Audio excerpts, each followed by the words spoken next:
Praise the lot. நம்ம துக்கத்தில் இருக்கும் பொழுதும் துயரத்தில் இருக்கும் பொழுதும் இல்லைன்னா நம்ம லைஃப்பில் ஏதாவது ஒரு கஷ்டத்தில் இருக்கும் பொழுது நம்மளை தேற்ற யாராவது ஒருத்தர் இருக்க மாட்டாங்களான்னு நம்ம நிறைய நேரத்தில் யோசிச்சிருப்போம்.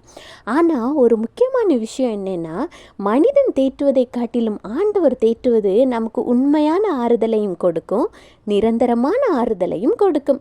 இன்றைக்கு நீங்கள் உங்களுடைய எதிராளியை கண்டு ரொம்ப பயந்துக்கிட்டு இருக்கீங்க. ஏன்னா அவங்க உங்களை விட பலசாலியாக இருக்காங்க, அப்படி தானே? கர்த்தர் நீங்கள் பயந்துக்கிட்டு இருக்கிற அந்த எதிராளியை குறித்தும் உங்களை குறித்தும் என்ன சொல்கிறாருன்னு கேட்குறீங்களா?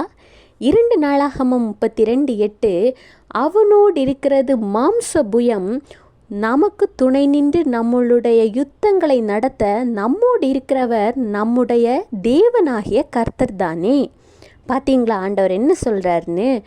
உங்கள் எதிராளிக்கிட்ட இருக்கிறது மாம்ச புயம்தான், ஆனால் உங்கள் கூட உங்களுக்கு துணையாக இருந்து உங்களுக்காக யுத்தம் பண்ணுகிறவர் உங்களுடைய தேவனாகிய கர்த்தர். அப்போ எதுக்கு பயந்துக்கிட்டு இருக்கீங்க? இன்னும் இந்த வசனத்தின் கடைசி பகுதியை நீங்கள் பார்த்தீங்கன்னா, இந்த வார்த்தையின் மேல் ஜனங்கள் நம்பிக்கை வைத்தார்கள்னு இருக்குது. நீங்கள் இந்த வார்த்தை மீது நம்பிக்கை வைங்க.